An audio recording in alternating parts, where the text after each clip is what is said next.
मेरे प्यारे साथियों, नमस्कार। आज है तारीख 17 जनवरी और आज से रिलेटेड जो न्यूज़ है वो हम लोग देखते हैं। सबसे पहला जो है एक द्वीप का नाम मिल रहा है मुझे, वेलिंगटन द्वीप। ये कहाँ है? ये ना कोच्चि में है। और मैं इसे क्यों कह रहा हूँ, क्योंकि कोच्चि में हमारे जो प्राइम मिनिस्टर हैं ये आज वहाँ पहुँचे और उन्होंने जो है वहाँ पे जो है 3 परियोजनाओं को राष्ट्र को समर्पित किया, जिसमें एक जो था बंदरगाह था। इसके अलावा अंतर्राष्ट्रीय जहाज की मरम्मत सुविधा केंद्र जो कोचिन शिपयार्ड के अंतर्गत आती है, एक इसका उद्घाटन किया इन्होंने। और तीसरा एक जो है एलपीजी आईआर टर्मिनल, इसका उद्घाटन किया उन्होंने वहाँ पे, जो इंडियन ऑयल का है। तो इस वजह से ये द्वीप थोड़ा सा चर्चा में है, तो आप इसको देख लेंगे कितना इम्पॉर्टेंट है। ये बीपीएससी के लिए उतना नहीं रखता, लेकिन हाँ ये है कि आप एक बार इसको देख लेंगे तो चीज़ें थोड़ी बहुत ध्यान में रहती है। और ऐसा नहीं कि नहीं पूछते, ऐसा क्वेश्चन वो पूछते हैं। अगला जो न्यूज़ है वो कार्बी युवा महोत्सव को लेकर के ये 12 जनवरी से शुरू हुआ था। और ये महोत्सव जो है अभी ये क्यों पर चर्चा में है, क्योंकि हमारी जो राष्ट्रपति हैं माँ महिम द्रौपदी मुर्मू, ये जो गई हैं असम के कार्बी आंगलोंग जिला मुख्यालय के निकट, और यहाँ पे वो उस जयंती में शामिल हुई हैं। तो इसलिए ये चर्चा में है। ये क्या है भाई ये महोत्सव, एक बार पढ़ लेते हैं तो चीज़ें और थोड़ी क्लियर हो जाएंगी। ये जो कार्बी यूथ फेस्टिवल है ये पूर्वोत्तर भारत का सबसे पुराना और सबसे बड़ा जातीय त्यौहार है, जो मुख्य रूप से कार्बी आंगलोंग स्वायत्त परिषद द्वारा प्रशासित क्षेत्रों में रहने वाले कार्बी और अन्य जातीय समुदाय द्वारा मनाया जाता है। ये आपको ध्यान रखना है। उद्देश्य क्या है इस महोत्सव का? तो कार्बी समुदाय की जीवन, संस्कृति और विरासत को प्रदर्शित करना। अब जानते हैं हमारा नॉर्थ ईस्ट का इलाका थोड़ा ट्राइबल इलाका है, आप इस चीज़ को जान रहे हैं। तो आपसे क्वेश्चन ये आ सकता है कि कार्बी युवा महोत्सव कहाँ मनाया गया? तो आपको ये ध्यान रखना है, असम में। मैंने ये असम में ये यहाँ मनाया गया। तो ये पूरे के पूरे न्यूज़ से आपको सिर्फ एक चीज़ ध्यान रखने वाली बात थी। अगला जो है वो एक रेटिंग एजेंसी है फिच। इसने कहा है इंडिया के बारे में कि भारत अगले कुछ वर्षों में सबसे तेज़ी से बढ़ती अर्थव्यवस्थाओं में एक बना रहेगा। ये एक न्यूज़ रही है, ये फिच ने कहा है। ये क्या है? रेटिंग एजेंसी, ये ध्यान रखना है। और इसने इस वर्ष 24-25 के लिए कहा है कि भारत की जो जीडीपी है ना, ये जीडीपी कितने रहने का अनुमान है? तो 6.5%, यानी 6.5% ये जीडीपी रहेगी, ये इसने कहा है। लेकिन एक न्यूज़ और आईएमएफ को लेकर के आया है। आईएमएफ ने कहा है कि भारत का जो विदेशी ऋण है ये जीडीपी के बराबर हो गया है। ये आपको ध्यान रखना है ना। तो ये संस्था भी कह रही, तो एक तरफ वो नेगेटिव बात कह रही है, एक तरफ ये पॉजिटिव बात कह रहे हैं कि भाई ये बढ़ेगा। लेकिन वो दूसरी चीज़ हो गई है ना, कि ऋण भारत का है ना। और भारत का ऋण होना ये बहुत बड़ी बात होती है। अब बिहार से भी रिलेटेड न्यूज़ आप जान रहे होंगे कि बिहार में भी पर व्यक्ति अगर हम बात करें तो क्या ऋण है, ये भी अभी चर्चा में रहा है। इसके अलावा जो जो सबसे इम्पोर्टेंट रहा कल के लिए वो यह रहा कि राष्ट्रीय स्टार्टअप पुरस्कार 2023 दिया गया है। ये आपको ध्यान होगा, तो आपने न्यूज़ में सुना होगा, तो आपको एक नाम मिला होगा मेघालय। तो मुझे लगा कि ये मैं आपको थोड़ा और ज़्यादा अच्छे से क्लियर कर दूँ। देखिए ये जो पुरस्कार है ना, स्टार्टअप तो आप जानते हैं, है ना। ये पुरस्कार 2 तरह की श्रेणी में दिया जाता है। एक है श्रेणी ए और दूसरी है श्रेणी बी। ये आप साथ साथ नोट करते चलिएगा। ये श्रेणी ए का मतलब क्या हुआ और श्रेणी बी का मतलब क्या हुआ? श्रेणी ए कहने का मतलब हुआ कि ऐसे राज्य जहां जनसंख्या 1 करोड़ से कम है। ये ध्यान रखना, ठीक है।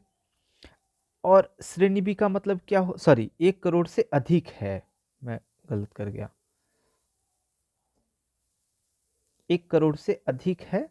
और श्रेणी बी का मतलब क्या हो गया कि जनसंख्या 1 करोड़ से कम है, ठीक है।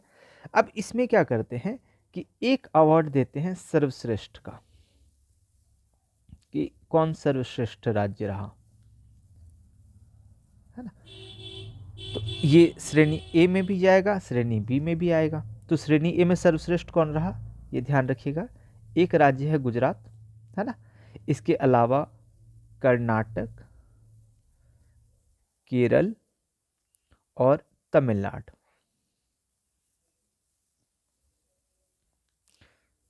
मेरे पास थोड़ा स्पेस कम है, आप सीधा सीधा लिख लेंगे। गुजरात, कर्नाटक, केरल, तमिलनाडु। तो ये तीनों देख रहे हैं आप, साउथ इंडिया की है, और एक जो है वेस्ट इंडिया, तो नॉर्थ इंडिया तो यहाँ नहीं दिख रहा है ना। इधर आ जाए अगर हम, श्रेणी बी में सर्वश्रेष्ठ राज्य का किसको मिला, तो वो हिमाचल प्रदेश को मिला। ठीक है, इसके बाद सेकंड है शीर्ष प्रदर्शन पर, है ना, कि किसने शीर्ष प्रदर्शन किए। तो इसमें अगर हम बात करें तो इसमें महाराष्ट्र, उड़ीसा, पंजाब, राजस्थान और इसके अलावा तेलंगाना, ये 5 राज्य इधर है। और अगर हम श्रेणी बी की बात करें, शीर्ष प्रदर्शन करने वाले राज्य कौन रहे, तो आपको इसमें अरुणाचल प्रदेश और मेघालय। तो आपने अभी न्यूज़ में जो सुना, आज रेडियो न्यूज़ में आपको मिला होगा कि मेघालय को मिला है। ये पहले भी क्या था कि पिछले बार भी शीर्ष प्रदर्शन में मेघालय को मिला था, इसलिए इस बार मेघालय थोड़ा न्यूज़ में है, तो इसलिए ये थोड़ा इम्पॉर्टेंट है क्योंकि रेडियो न्यूज़ में इसकी चर्चा की गई। हालांकि अभी आपके लिए और भी चीज़ें आ जाएंगी इम्पॉर्टेंट। हाँ, शीर्ष प्रदर्शन के बाद अगला जो है वो है लीडर।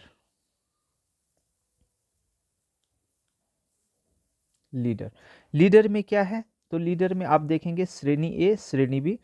श्रेणी ए में आपको आंध्र प्रदेश प्लस मध्य प्रदेश, उत्तर प्रदेश और उत्तर प्रदेश के बगल वाला उत्तराखंड, और इसके अलावा आपको असम राज्य मिलेंगे। और इधर अगर हम श्रेणी बी की बात करें तो लीडर में गोवा, मणिपुर और त्रिपुरा आता है, ये ध्यान रखना है। इसके अलावा एस्पायरिंग लीडर की बात की गई है, एस्पायरिंग लीडर। तो अगर हम 1 करोड़ से अधिक जनसंख्या वाले में देखेंगे तो यहाँ पे बिहार प्लस हरियाणा। तो आप ये ध्यान रखेंगे कि अगर आप यूपी पीसीएस का एग्जाम दे रहे हैं तो यूपी जो है वो लीडर में आता है और बिहार जो है वो एस्पायरिंग लीडर में आता है, ये आप ध्यान रखेंगे। और बिहार के साथ हरियाणा भी है। और अगर हम श्रेणी बी की बात करें तो इसमें आपका अंडमान एंड निकोबार द्वीप समूह, है ना, इसके अलावा आपका नागालैंड ये आता है। अगर हम इसके बाद चौथा मिलता है उभरता हुआ पारिस्थितिकी तंत्र, डेवलप करने में किसको किसको मिला है, तो श्रेणी ए में इसमें आपको छत्तीसगढ़, दिल्ली और जम्मू एंड कश्मीर राज्य मिलेगा। और अगर हम श्रेणी बी की बात करें तो इसमें आपको चंडीगढ़, इसके अलावा दादर एवं नगर हवेली, ये दमन एंड दीव, पुदुचेरी, है ना, मिजोरम और आपको यहाँ मिलेगा सिक्किम। तो इतने आपको इसमें आपको ध्यान क्या क्या रखना है, तो एक तो आपको सर्वश्रेष्ठ के बारे में थोड़ा ध्यान रख लेना है, ये 4, है ना। और ये श्रेणी बी में आपको हिमाचल प्रदेश ये ध्यान रखना है। मेघालय एक नाम ये याद रखिएगा, यूपी का याद रखिएगा, बिहार देना तो बिहार वाला एस्पायरिंग लीडर्स वाला, इतना काफ़ी है। इसके अलावा आपको ज़्यादा नहीं जानना, बहुत ज़्यादा हो जा रहा है ये, इतना आपको याद भी नहीं रखना चाहिए, मेरे ख्याल से तो नहीं रखना चाहिए, लेकिन श्रेष्ठ और अपने राज्य का ध्यान रखिएगा। इसके अलावा बिहार से रिलेटेड कुछ न्यूज़ है तो मैं आपको बता देता हूँ। जो हमारे मुख्यमंत्री हैं इन्होंने अभी एक स्कीम जो है वो लाने की बात की, लघु उद्यमी योजना इसका नाम रखा जाएगा। और ये अभी रिसेंटली आने वाला है और ये बिहार सरकार की योजना, ये ध्यान रखिएगा, है ना, बिहार सरकार की है। इसके तहत क्या करना है, तो इसके तहत जो है 94 लाख जो गरीब परिवार के लोग हैं, है ना, इनको जो है 2-2 लाख रुपए दिया जाएगा। क्यों, ताकि ये उद्यमी बने, है ना, उद्यमी बने, उद्यमशीलता बढ़ावा मिले। और इसके लिए कहा गया कि भाई 60 तरह के अगर आप उद्योग लगाएंगे, 60 तरह का उद्योग आपको दिया गया है, 60 तरह का लिस्ट है, उसमें से कोई एक अगर आप लगाते हैं तो आपको 2-2 लाख रुपए, मतलब 2 लाख रुपए आपको दिए जाएंगे, है ना, प्रोत्साहन राशि के तौर पे।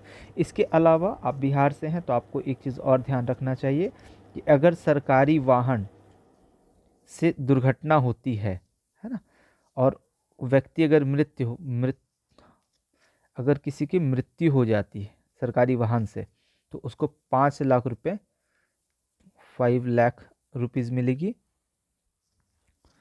और यदि कोई गंभीर रूप से घायल हो जाता है, गंभीर रूप से अगर कोई व्यक्ति घायल हो जाता है,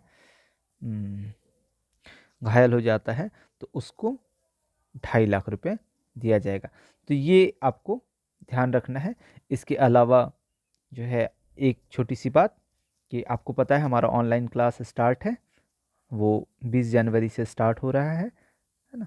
तो आप अगर इनरोल कराना चाहते हैं, अगर आपकी इच्छा हो रही है कि आपको इनरोल कराना चाहिए तो आप बिल्कुल, है ना, मैं आपको नंबर बता दे रहा हूँ।